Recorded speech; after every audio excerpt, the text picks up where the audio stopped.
Title দেখে অবশ্যই বুঝে ফেলার কথা আমরা কি নিয়ে আলাপ করতে এসেছি আজকে। তো হায়ার সিসি নিয়ে মনের সকল প্রশ্ন অথবা অজানা কিছু আপনাদের যদি জানতে হয় আমাদের এই লাইভ জুড়ে অংশগ্রহণ করুন। আর আমাদের মধ্যে এমন একজন ব্যক্তিত্ব উপস্থিত আছেন যিনি মোটরসাইকেল ইন্ডাস্ট্রি নিয়ে অনেক বছর ধরে কাজ করছেন। আমাদের সাথে উপস্থিত আছেন রাসেল ইন্ডাস্ট্রিজ এর চেয়ারম্যান জনাব আফসার রাসেল সাহেব। সো থ্যাংক ইউ আমাদের সাথে জয়েন করার জন্য। আমরা হায়ার সিসি নিয়ে আজকে অনেক কিছুই আপনার মুখ থেকে শুনতে চাই। ধন্যবাদ শুভ্রদা। বাইক বিডি খুব কাছের একটা জিনিস আমার কাছে। সো এটা আমি অনেকদিন ধরে আসতে চাচ্ছিলাম। ধন্যবাদ আজকে ডাকার জন্য। আসল ভাই থ্যাংক ইউ আমাদের এই ছোট্ট স্টুডিওতে আসার জন্য, এবং ফর দা ফার্স্ট টাইম আমরা হয়তো এরকম কিছু শুরু করতে যাচ্ছি। আর আমাদের বাইক বিডির মানে কাজের শুরু কিন্তু রাসেল ভাইয়ের হাত ধরে, এবং ফার্স্ট ব্রেক থ্রু দেয় উনি আমাদেরকে। তো আমরা চিন্তা করেছি উনাকে ছাড়া এই স্টুডিও আসলে রান করা উচিত হবে না। তো thank you, it's a great honour for us যে আপনি আমাদের সাথে। ধন্যবাদ আপনাকে, কারণ শুরু যেখান থেকে হোক না কেন, মানে আমি অনেক বেশি অনার্ড বাইক বিডির সাথে এতদিন ধরে থাকতে পারার জন্য। আর সবার প্রথমে আমাকে ইনভাইট করার জন্য আমি অনেক খুশি। ধন্যবাদ আপনাকে। আসলে আমরা সবাই জানি যে হায়ার সিসি নিয়ে অনেক কথাবার্তা হচ্ছে, এবং আমরা অলরেডি দেখেছি কিছু কিছু নিউজে এসেছে হায়ার সিসি অমুক দিন চলে আসতে পারে। বাট আমরা না কোনো অথেন্টিক নিউজ কোথাও দিতে পাচ্ছি না। যে হয়তোবা আপনি জানি যে অমুক দিন আমরা হয়তোবা পাবলিশ হবে, যে আসতে পারে ইন্টারনাল কিছু নিউজ আমরা জানি, যেটা বিজনেসের কারণে আমরা প্রকাশ করতে পারি না। আপনিও হয়তো অনেক কিছু পারবেন না, যেটা আগেই ক্ষমা চেয়ে নিচ্ছি আমরা অডিয়েন্সের কাছে। কিন্তু আমরা চেষ্টা করব যতটুক জানানোর মতো আছে সেই জিনিসটা জানানোর। সো রাসেল ভাই, মানে হায়ার সিসি নিয়ে আপনার কোনো নলেজে যে বাংলাদেশে এতদিন পর আসতে পারে, সরাসরি এই প্রশ্ন দিয়ে শুরু করতে চাই। মানে কিছু কিছু জায়গায় আমরা আসলে আপনাদের মতো একটা ধোঁয়াশা সিচুয়েশনের মধ্যে দিয়ে আছি, যে অ্যাকচুয়াল ডেটটা আমরাও জানি না। তো বাট এটা অনেকদিন ধরে আমরা দেখে আসছি যে মানে ফেসবুকের ফিডে বলেন বা আপনার মানুষের মুখে অলরেডি কিন্তু আপনারা জেনে থাকবেন যে কিছু বাইক কিন্তু বাংলাদেশে ঢুকেছে। সেটা একটা বড় একটা কোম্পানি এনেছে। বাট আমরা যেভাবে চিন্তা করতেছি যে মানে সবাই যেভাবে চিন্তা করতেছে যে যে প্রপার চ্যানেল মেনটেন করে হয়তোবা চলে আসছে, এখন আপনার পারমিশন হয়ে যাবে। এক্স্যাক্টলি প্রপার চ্যানেল মেনটেন করে ইম্পোর্ট করা হয়েছে, কিন্তু বর্তমানে যে সিচুয়েশনটা সেটা হচ্ছে আপনার টাইপ অ্যাপ্রুভালের জন্য ওয়েট করছে বাইকগুলা। তো এইখানেই আপনার কনফিউশনটা যে অ্যাকচুয়ালি বাংলাদেশে যে কোম্পানি বাইকগুলো ইম্পোর্ট করেছে তারা কি টাইপ অ্যাপ্রুভাল পাবে কি পাবে না। আর আমরাও নিউজটা দিয়েছিলাম, আপনারা হয়তো বা অলরেডি জানেন। সো আমরা যেটা এতদিন অ্যাজিউম করছিলাম যে এতদিন সবাই যখন বিআরটি এর কাছে অ্যাপ্লাই করছিল হায়ার সিসির রেজিস্ট্রেশনের পারমিশনের জন্য, টাইপ অ্যাপ্রুভালের জন্য, তখন তারা দিচ্ছিল না, কারণ ওই কোম্পানিগুলো কিন্তু বাইক আনার পরে কিন্তু অ্যাপ্লাই করেনি, বাইক আনার আগেই অ্যাপ্লাই করেছে ইম্পোর্ট করার আগে। আর এখন বর্তমানে যে কোম্পানিটা নিয়ে এসছে এটা বাইক নিয়ে আসার পরে টাইপ অ্যাপ্রুভাল। এইখানে মানে প্রসেসটা হচ্ছে কি, বাংলাদেশের লতে 250cc ইম্পোর্ট করতে কিন্তু কোনো বাধা নেই। আচ্ছা। তো কিন্তু আপনার স্টিল নাও 165cc পর্যন্ত বিআরটিএ টাইপ অ্যাপ্রুভাল দেওয়ার অথরিটি রাখে। তো আপনার যেহেতু ইম্পোর্ট করতে বাধা নেই, তো আপনার ওই ওই কোম্পানির যে বাইকগুলো এসেছে সেটা আপনার রেগুলার কাস্টম ডিউটি দিয়ে পেমেন্ট করে আপনি সেম প্রসেস দিয়ে আসছে। এখন বিআরটি এর ক্ষেত্রে নরমালি হচ্ছে আমরা এইভাবে অ্যাপ্লাই করতে পারি যদি আপনার কোনো অ্যাপ্রুভাল আগে থেকে যদি পারমিশন না থাকে, যে যেহেতু আমরা এই প্রোডাক্টগুলি নিয়ে আসছি, ইদার আমাদেরকে এই প্রোডাক্টগুলো ফেরত পাঠাতে হবে অথবা মার্কেটে সেল করতে হবে। তো বিআরটি এর কাছে ওই কন্ডিশনে তারা সম্ভবত অ্যাপ্লাই করেছে যে আমরা যেহেতু নিয়ে আসছি এই প্রোডাক্টগুলো, আমরা এই প্রোডাক্টগুলো টাইপ অ্যাপ্রুভালের জন্য অ্যাপ্লিকেশন দিচ্ছি। এইখানে সুবিধা অসুবিধা দুইটাই আছে। সুবিধা কোন দিক দিয়ে দেখেন, অনেকগুলো কোম্পানি, প্রায় 8টা-10টা কোম্পানি আছে মার্কেটে। একটা কোম্পানি যদি আপনি পারমিশন পায় তাহলে অন্য কোম্পানিগুলোর জন্য কিন্তু পারমিশনের রাস্তাটা ইজি হয়ে যায়। মানে একটাকে রেফারেন্স দেখিয়ে আর অন্যগুলো ক্লিয়ার হবে। হ্যাঁ, তো এইটা একটা পজিটিভ জিনিস। আমি যেহেতু নিজে মোটরসাইকেল পছন্দ করি, সো আমি ওই পার্সপেক্টিভে বলবো যে এটা একটা পজিটিভ জিনিস। এটা হয়তোবা আমাদেরকে হায়ার সিসি রাস্তাটা আরো ফাস্টার করবে পারমিশনের জন্য। আবার ইন দ্যাট কেস যদি আমি নেগেটিভ সাইডটা দেখি, যদি কোনো কারণে আপনার এই পারমিশনটা না হয়, তখন কিন্তু কোনো কোম্পানি কিন্তু ওই রিস্কটা আর নিবে না। আচ্ছা। কোনো কোম্পানি নিজে থেকে কিন্তু, আমার যেহেতু পারমিশন আছে, দুই ধরনের পারমিশন, একটা হচ্ছে 250 সিসি পর্যন্ত যে কেউ ইম্পোর্ট করতে পারবে, আর একটা হচ্ছে 500 সিসি পর্যন্ত আপনার প্রোডাকশন করতে পারবে। তো সেখানে বেশ কিছু কোম্পানি অলরেডি আপনার ইন্ডাস্ট্রি মিনিস্ট্রি থেকে পারমিশন নিয়েছে, আমাদের কোম্পানির মধ্যে আছে। কিন্তু আমরা কিন্তু প্রোডাকশন করতে পারবো। আমি যতটুকু জানি কাওয়াসাকি করতে পারবে, আরো বেশ 5-6টা কোম্পানি আপনার পারবে। কিন্তু ওই জায়গাটা থেকে বাজারজাতকরণের ক্ষেত্রে একটা কিন্তু থেকে যাচ্ছে, যতক্ষণ পর্যন্ত আপনার বিআরটিএ টাইপ অ্যাপ্রুভাল না দিচ্ছে। আমরা বাংলাদেশে রাস্তায় চালানোর অনুমতি। এক্স্যাক্টলি এটা কিন্তু এখন পর্যন্ত কেউ পায়নি। তো এখন যারা আপনার 250 সিসি আপনি আনছে, তারা যদি আপনার এই টাইপ অ্যাপ্রুভালটা যে কোনো রেফারেন্সে হোক, সেটা কনসিডারেশনের জন্য পেয়ে যায়, সেক্ষেত্রে আমাদের জন্য কিন্তু রাস্তাটা আশা করছি ইজি হবে। এটা হচ্ছে এই পিরিয়ডিক সিচুয়েশনের অবস্থা। আর ওভারঅল সিচুয়েশনটা এখনো আমরা ক্লিয়ার না, তবে আশা করতেছি যে উইদিন দিস ইয়ার একটা পারমিশন আমরা পাবো ইনশাল্লাহ।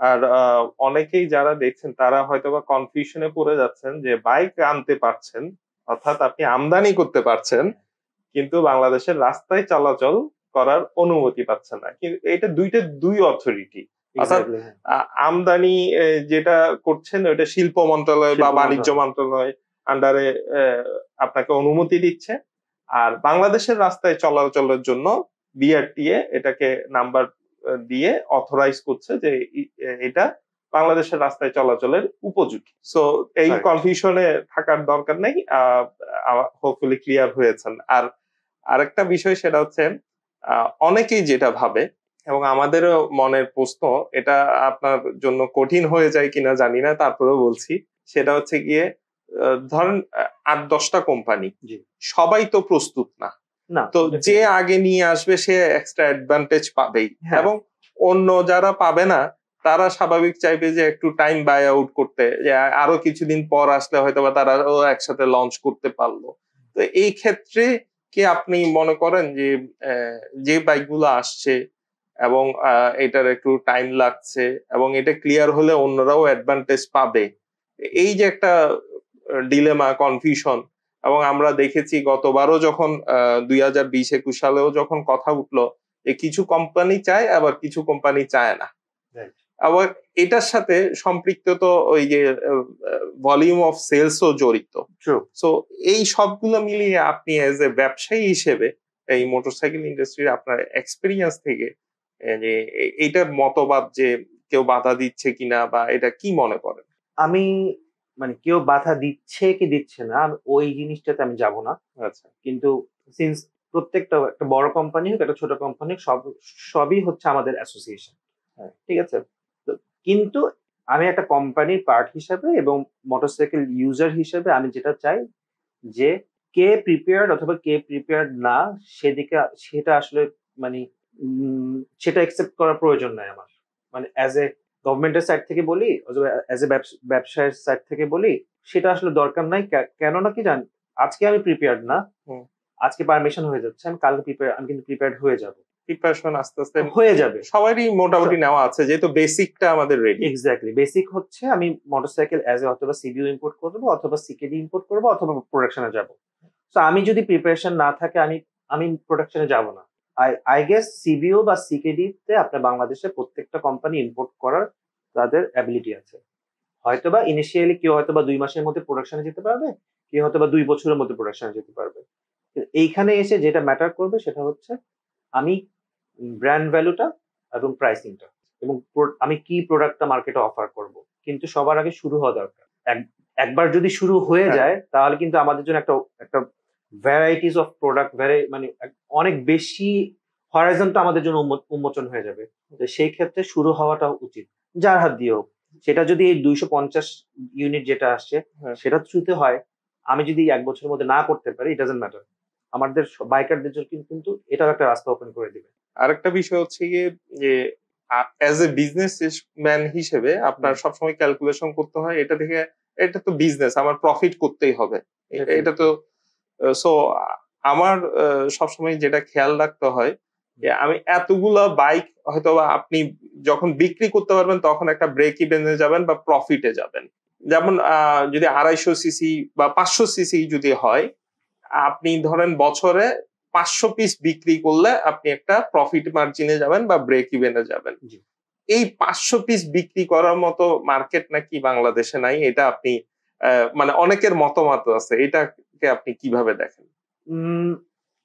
আমি আপনার সাথে না, এই মতামতের সাথে আমি to some extent agreed, because আপনি যদি ইভেন আমাদের পাশের দেশ কিন্তু মানে ইন্ডিয়া কিন্তু মোটরসাইকেলের ক্ষেত্রে বিশাল একটা মার্কেট, মানে পুরো ওয়ার্ল্ড ওয়াইড এর ক্ষেত্রে ইন্ডিয়ার পপুলেশনের কারণে একটা অনেক বড় একটা মার্কেট।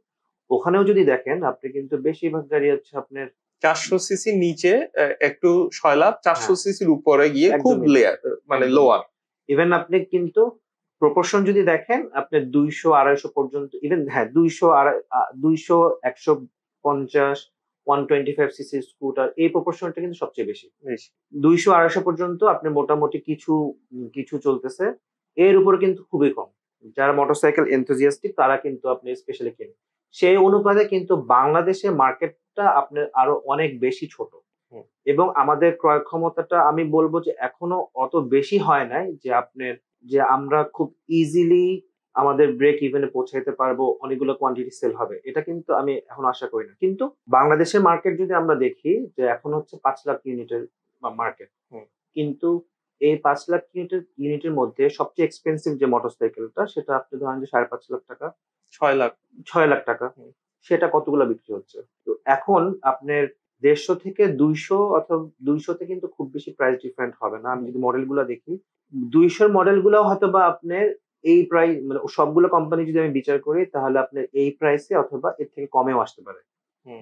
কিন্তু এর উপরে যখন চলে যাবেন আপনি স্পেশালি আপনার যে জাপানিজ প্রোডাক্ট গুলি আপনি 300, 350, 400 বা ইভেন আপনার চাইনিজ প্রোডাক্ট গুলি যদি আপনি চিন্তা করেন, ওই রেঞ্জে কিন্তু অ্যাকচুয়ালি আপনি 7-8 লাখ 10 লাখ টাকা নিচে আপনি কিন্তু মোটরসাইকেল পাবেন না। কারণ আমি যতটুকু জানি হয়তোবা আপনার গভর্নমেন্ট আমাদেরকে পারমিশন দিবে, পারমিশনের সময় কিছু ট্যাক্সের ডিফারেন্সিয়েশন আসতে পারে, পসিবিলিটিস আছে। সেই ক্ষেত্রে আমি 150 সেগমেন্টে যে পরিমাণ ট্যাক্স দিচ্ছি হয়তোবা 250 তে আমার তাকে বেশি দিতে হবে, আলটিমেটলি সেটা বেয়ার করতে হবে কিন্তু কাস্টমারকে। তো সেই ক্ষেত্রে আপনার বছরে কতগুলো বিক্রি হবে? 1000, 2000। এখন এই 2000 প্রোডাক্ট যদি আমরা 10টা কোম্পানি ভাগ করে নিই তাহলে কি আমাদের ব্রেক ইভেন সম্ভব? না। হয়তোবা এই কারণেই আপনি যে কোম্পানিগুলো আপনার মানা করছে তারা হয়তোবা এইসব জিনিসগুলি কনসিডার করে মানা করছে। হ্যাঁ, ওরা অনেকেই বলে যে এখনই 6 লাখ টাকায় বিক্রি করছে, 250 সিসি বা 300 সিসির বাইক গুলো যখন আসবে তখন ওটা 9-10 লাখ টাকায় হবে, যে কতজন কিনবে। অবশ্যই হবে।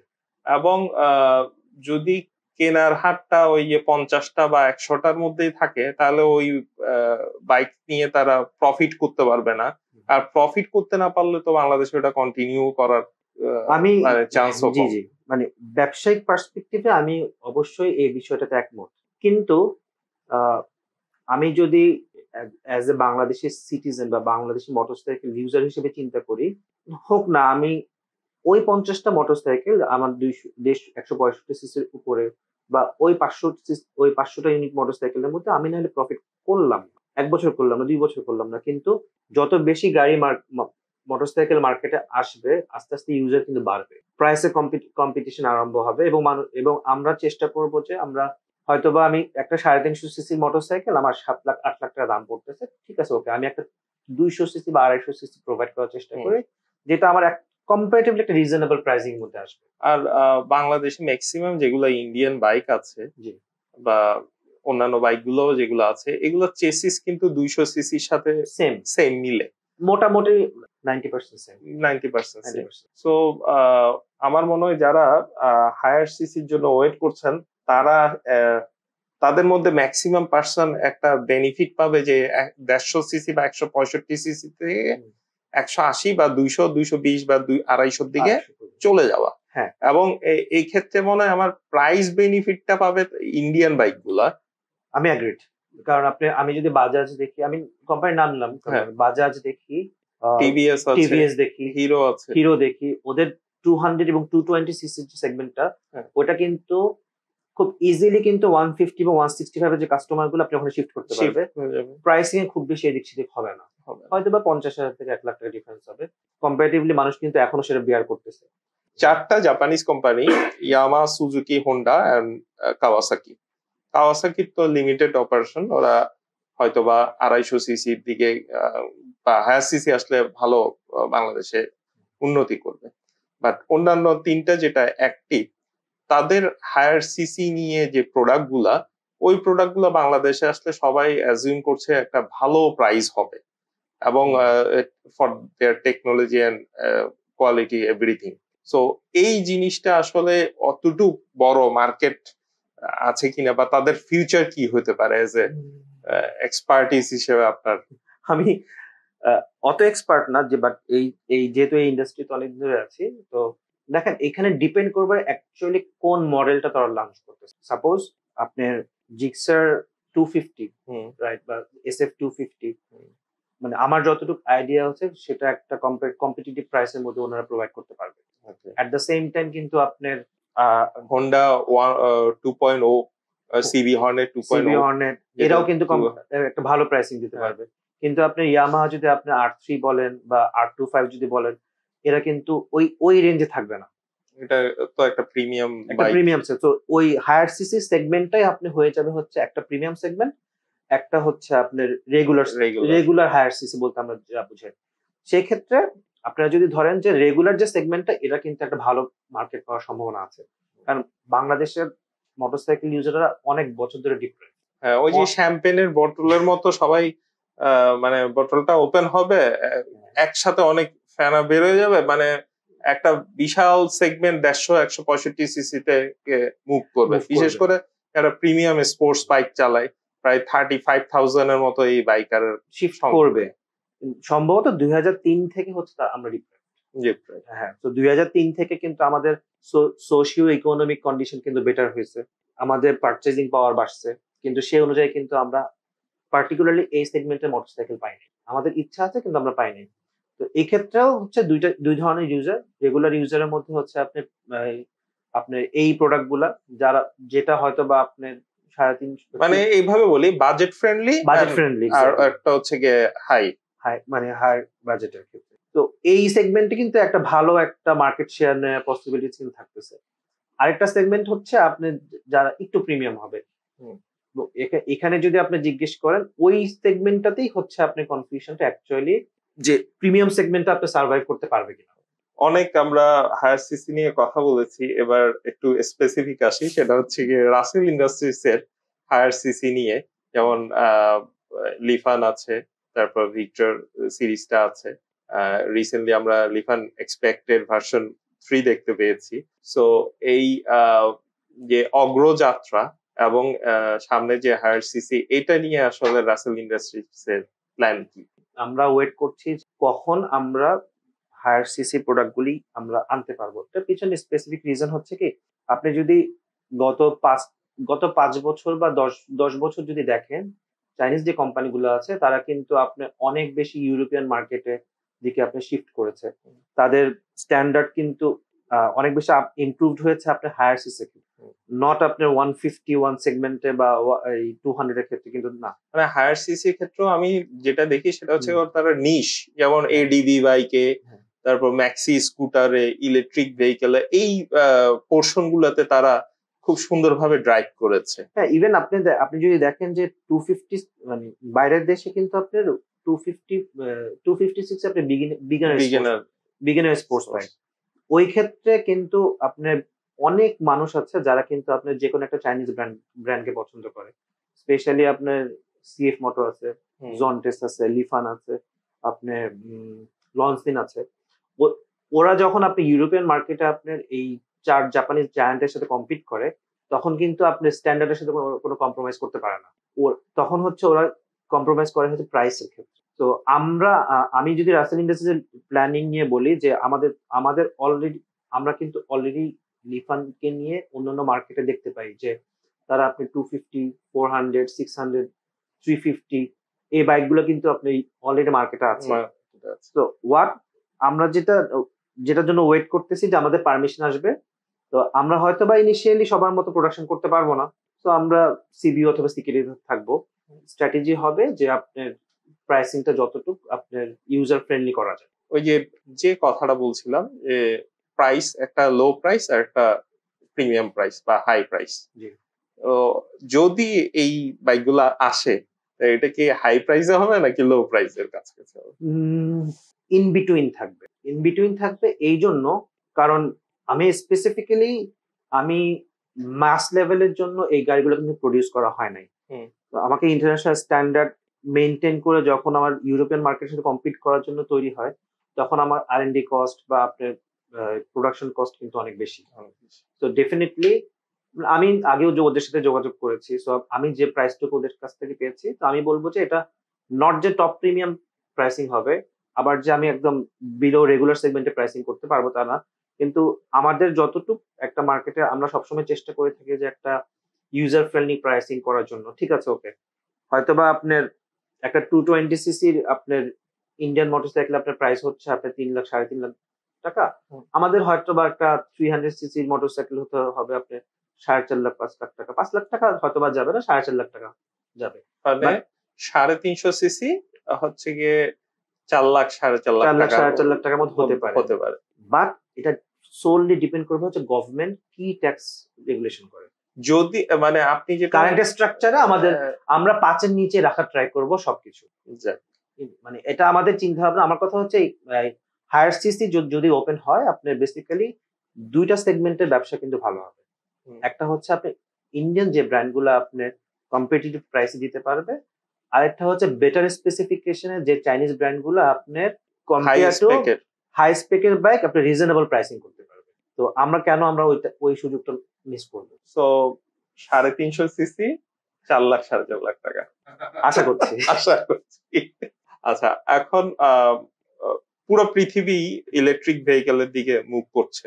সো লিফানের কি এক্ষেত্রে আমরা ইন্টারন্যাশনাল মার্কেটে ইভির বেশ কিছু প্রোডাক্ট দেখতে পাই। বাংলাদেশে কি রাসেল ইন্ডাস্ট্রিজ এর হাত ধরে ইভি নিয়ে কোনো কাজ বা ভবিষ্যতে কি বাইক দেখতে পাবো? অনেস্টলি রাসেল ইন্ডাস্ট্রিজ তো হচ্ছে লিফানের বাংলাদেশের পার্টনার। ঠিক আছে, তো আমরা ইভি নিয়ে ট্রাই করেছিলাম বেশ 2 বছর আগে। আমরা 2-3টা স্যাম্পল ট্রাই করেছিলাম, কিন্তু লিফানের ইভি যেগুলো স্কুটার গুলা ওটা অনেক বেশি এক্সপেন্সিভ, সোললি ডেডিকেটেড ফর আপনি হচ্ছে ইউরোপিয়ান মার্কেট। তো ওইখানে হয়তো বা আমাদের দেশের যে ইউজাররা এখন আছে ওরা কিন্তু নতুন ইউজার, ওরা এখনো কিন্তু ইভি নিয়ে ওইভাবে এখনো কিন্তু ইউজ টু না মার্কেটের সাথে। তো যেই সেগমেন্টেড প্রোডাক্ট গুলি আপনি এখন মার্কেটে বিক্রি হচ্ছে কম্পারেটিভলি লো প্রাইস, আমাদের এখন প্ল্যান আছে, যেহেতু আমরা লিফানের ডিস্ট্রিবিউটর, কিন্তু তার মানে এই না যে আমরা শুধুমাত্র লিফানের মোটরসাইকেল আমাদেরকে বিক্রি করতে হবে। তো আমরা যদি ওয়ালটনকে দেখি, রানাকে দেখি, তারা কিন্তু আপনার বিভিন্ন কোম্পানির সাথে কাজ করে। ইভি নিয়ে আমাদের এরকম প্ল্যান আছে, আমরা কাজ করতেছি, আশা করতেছি হয়তো কিছুদিনের মধ্যে গুড নিউজ পাবেন। আর একটা বিষয় হচ্ছে গিয়ে, আপনি তো পার্সোনালি একজন বাইকার, আমরা বাইকার হিসেবেই ওনাকে চিনি, এবং আমরা খুব ইজি অ্যাক্সেস পাই ওনার কাছে, যেটা আমরা বাংলাদেশের আর কোনো মোটরসাইকেল কোম্পানির ওনারের কাছে এরকম ইজি অ্যাক্সেস পাইনি। সো আমরা যেটা জানতে চাচ্ছি, আপনি তো গিয়ারএক্স বাংলাদেশের সাথে সম্পৃক্ত, যারা এই ইন্টারন্যাশনাল মানের সার্টিফাইড হেলমেট বাংলাদেশে, জ্যাকেট এবং অনেকগুলো ব্র্যান্ডকে বাংলাদেশে ইন্ট্রোডিউস করেছে। দেন হচ্ছে গিয়ে মোটরটেক ইন্ডাস্ট্রিজ এর মাধ্যমে আমরা জন্টেস দেখতে পেয়েছি বাংলাদেশে, যেটাকে টপ নচ কোয়ালিটি বাইক বলা হয়। ইউরোপিয়ান স্ট্যান্ডার্ডের যে বাইকগুলা সেগুলো আপনি এই জন্টেসের মধ্যে দেখতে পাবেন। এই সবকিছু মিলে অ্যাজ এ বাইকার হিসেবে আপনার সবকিছু থেকে কোন বাইকটা ভালো লাগে সবচেয়ে, যদি স্পেসিফিক কোনো বাইক? Definitely লিফান KPR. কারণ দেখেন, আমি যখন ব্যবসায় ঢুকি, আমার তার 2 বছর পরে হচ্ছে কেপিয়ার লঞ্চ। বেসিক্যালি হচ্ছে আমার ব্যবসায়িক জীবন শুরু হচ্ছে অন্য একটা আমার ফ্যামিলি বিজনেস থেকে। ওখান থেকে আমি 2 বছর পরে শিফট হয়ে মোটরসাইকেলে আসি। তার 2 বছর পরে কিন্তু লিফান কেপিয়ার লঞ্চ হয় 2015 সালে। ওইখান থেকে কিন্তু বেসিক্যালি মোটরসাইকেলের প্রতি যে আমার আগে ছিলাম, আমি জাস্ট মোটরসাইকেল ইউজার ছিলাম। তো মোটরসাইকেলের যে প্যাশন বলেন, যা সবার সাথে মেশা, কমিউনিটির সাথে মেশা, ইউজারদের সাথে মেশা, আপনাদেরকে বলতে গেলে আমরা পাশাপাশি, কিন্তু আপনি একটা জিনিস নিয়ে বড় কাজ করেছেন, আমি একটা জিনিস নিয়ে কাজ করেছি, এভাবে অনেককে কিন্তু দেখেছি। তো প্যাশনের জিনিসটা কিন্তু শুরু হয় কেপিআর থেকে। তো আমি বলবো যে এটা আমি আগামী যদি 10 বছর বা 20 বছর যদি আমি আরো 10টা ব্র্যান্ড নিয়েও কাজ করি, ওটা কিন্তু ওখানে থেকে যাবে। নাইস। আমি আমার পার্সোনাল একটা এক্সপেরিয়েন্স শেয়ার করি। আমরা 2013 সালের শেষের থেকে রাসেল ইন্ডাস্ট্রিজ এর হাত ধরে কাজ শুরু করি। আর আমাদের ফার্স্ট প্রোডাক্ট ছিল হচ্ছে গিয়ে কেপি 150 নিয়ে আমরা কাজ শুরু করি। দেন 2015 সালে কেপিআর লঞ্চ হয়। তো তারপর থেকে কিন্তু আমরা কেপিআর এর ফার্স্ট রিভিউটা আমি করেছিলাম।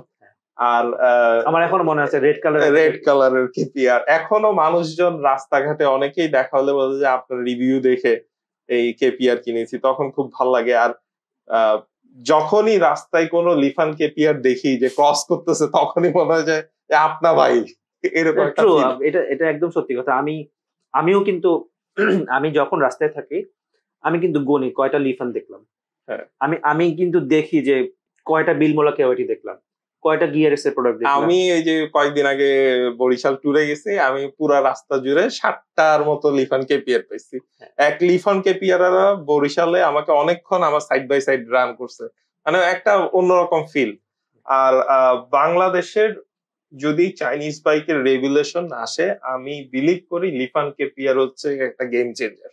কারণ আমরা মনে আছে যে আমরা যখন কাজ শুরু করেছিলাম তখন যে চায়না বেশি দূর যায় না, এটা ছিল গিয়ে মার্কেটের এস্টাবলিশ একটা কথা। আমরা কিন্তু আমাদের সমস্ত কাজকর্ম জোরে প্রুফ করছি, করার চেষ্টা করছি যে এটা অ্যাকচুয়ালি ওই কোয়ালিটি না যেটা আপনি চিন্তা করছেন। আর মেশিন প্রবলেম হইতে পারে, কিন্তু সবচেয়ে বেশি দেখতে হবে যে এটার সলিউশন দেওয়ার জন্য যারা পেছনের লোক আছে তারা কতটুকু আন্তরিক। এই সার্ভিসিং জিনিসটাকে এনশিওর করার জন্য উনি যে রাতে জেগে থেকেও সবাইকে রিপ্লে দিয়েছে, এটা অ্যাপ্রিসিয়েটেবল। এবং যার কারণে হয়তোবা লিফান অনেকের মন জয় করে নিয়েছে। রাসেল ভাই, আসলে কি মানে এটা তো এটা এক ধরনের আমার রেসপন্সিবিলিটি। তো এটা বেসিক্যালি হচ্ছে আমি যদি টাইম ফ্রেমের মধ্যে আটকাই দিই, ঠিক আছে আমি শুধু 9টা 5টা যতক্ষণ থাকবো আমি অফিস করব, ততক্ষণ পর্যন্ত আমি তাহলে কিন্তু আমি একটা ব্র্যান্ড দাঁড়া করাতে পারবো না। তো আমাদের জন্য একটা চ্যালেঞ্জ ছিল যে যেহেতু চাইনিজ ব্র্যান্ড এবং এই পার্টিকুলার এই 150cc সেগমেন্টটা কিন্তু আমাদেরকে কম্পিট করতে হচ্ছে ইন্ডিয়ান এবং জাপানিজ ব্র্যান্ডের সাথে। তো এই ক্ষেত্রে আমি যদি আমার এক্সট্রা এফোর্টটুকু না শো করি, তো এমন না যে শুধুমাত্র আমি ব্র্যান্ড ডেভেলপমেন্টের জন্য শো করছি। So it was fun also. প্যাশনের জায়গা থেকে বলেন, আপনি কাজ করার ফান থেকে বলেন, সো ইটস ওকে। আরেকটা জিনিস আসলে আমরা যেটা সচরাচর দেখতে পাচ্ছি যে লিফান কেপিআর এর সাকসেসের পরেই কিন্তু কেপিআর এর ইঞ্জিন দিয়ে আরো অনেকগুলো চাইনিজ বাইক এসছে। সো আমার মনে হয় এটা একটা প্রুভেন স্ট্র্যাটেজি যে এই ইঞ্জিনটা আসলে টেকসই, যার কারণে এটা ইউজ করো। অবশ্যই।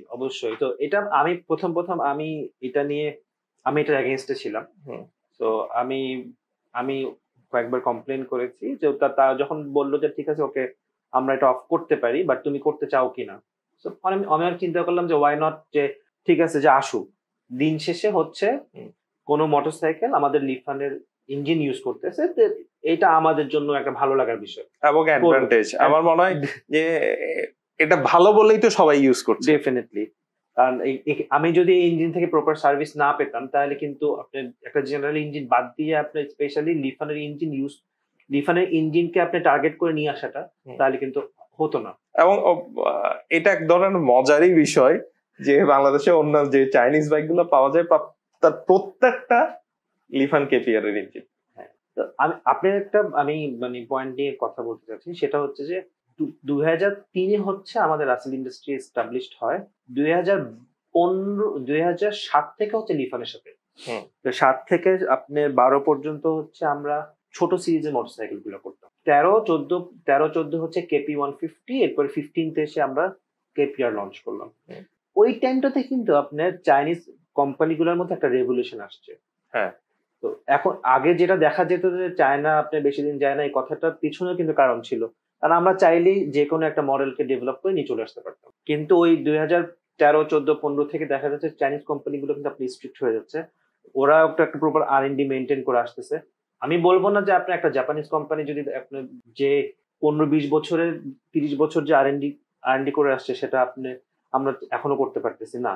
কিন্তু চাইনিজ কোম্পানিগুলো কিন্তু একটা R&D হয়ে একটা প্রপার প্রোডাক্ট ডেভেলপ করে তারপর মার্কেটে ওরা কিন্তু ছাড়তেছে। ওইটাকে কিন্তু আমি এখন চাইলে চেঞ্জ করতে পারবো না। আমি যদি আজকে ওকে বলি যে ভাইয়া তুমি আমার এই নাটটা চেঞ্জ করে নাটটা এখানে দিও না, যার কারণেই অন্যান্য চাইনিজ কোম্পানিগুলো কিন্তু পাচ্ছে না, ওই কেপিআর এর ইঞ্জিন স্ট্যান্ডার্ড মেনেই নিয়ে আসতে হচ্ছে। আবার ধরেন যে এখন হচ্ছে আমি বলবো যে চাইনিজ প্রোডাক্টের ক্ষেত্রে কিছু কিছু ক্ষেত্রে কোনো চাইনিজ প্রোডাক্ট আমার অন্য প্রোডাক্ট থেকে বেটার। সো আমি যদি প্রোডাক্টটাকে চিনি, এটা তো মেশিনটাকে আমার ভালোবাসতে হবে, আমার মেশিনের ভাষাটা বুঝতে হবে যে আমার মেশিনটা কি চায়, প্রপার মেনটেনেন্স লাগবে, আমার যেভাবে রাখা দরকার সেভাবে রাখতে হবে, তখন গিয়ে ওর কাছ থেকে আমি কিন্তু আউটপুটটা পাবো, উত্তরটা পাবো। ওইটা যদি মেনটেন করি তাহলে কিন্তু আমার 1 লাখ 1.5 লাখ 2 লাখ কিলোমিটার কিন্তু আমার কাছে মনে হয় না কোনো প্রবলেম হবে না। এবং কেপিআর কিন্তু অলরেডি অনেকে 1 লক্ষ কিলোমিটার ক্রস করে গিয়েছে। হ্যাঁ, এখন মোরালেস আস্তে আস্তে কিন্তু নাম্বারটা বাড়তেছে। মানে it's been already 7 years. So thank you Rasel ভাই। আর যাদের হায়ার সিসি নিয়ে কনফিউশন আছে তারা মনে হয় এখান থেকে কিছুটা জানতে পারছেন। আর ইন ফিউচারে আমরা যে বাংলাদেশে অন্তত 350 সিসির বাইক 4 লাখ টাকা 4.5 লাখ টাকায় পেতে যাচ্ছি, এটা হয়তো একটা মেসেজ আপনাদের কাছে পৌঁছে গিয়েছে। তো থ্যাংক ইউ। সবাই অলরেডি আমাদের এই দীর্ঘ আলাপের মাধ্যমে কিছুটা হলেও হায়ার সিসি নিয়ে জানতে পেরেছেন, এবং এটাও সবাই উপলব্ধি করতে পেরেছেন হোপফুলি যে 300 সিসির একটা বাইক সেটা 4 লাখ থেকে 5 লাখ টাকার মধ্যে হতে পারে। এটা রাসেল ইন্ডাস্ট্রিজ হয়তো আমাদের মধ্যে প্রেজেন্ট করবে। সো যারা যারা এই লাইভ দেখেছেন তাদের সবাইকে থ্যাংক ইউ। আর বিস্তারিত এই সম্বন্ধে আরো হয়তোবা যদি আপনার প্রশ্ন থাকে নিচে কমেন্ট করুন, আনলিমিটেড কমেন্ট করুন, জানতে চান আমরা আছি আপনাদেরকে জানানোর জন্য। ধন্যবাদ সুব্রতা আমাকে ইনভাইট করার জন্য। মানে আড্ডাটা মানে এমন ভাবে জমতেছিল যে মনে হচ্ছে যে আরো 1 ঘন্টা কথা বলি। ধন্যবাদ। আর সবাই মানে আশা করি যে আমাদের এই রিলেশনটা তো ব্যবসায়িক, আমি বলবো না এটা কোনো ব্যবসায়িক সম্পর্ক, আরো অনেকদিন থাকুক। থ্যাংক ইউ, ধন্যবাদ। দেখা হবে সবার সাথে। আসসালামু আলাইকুম।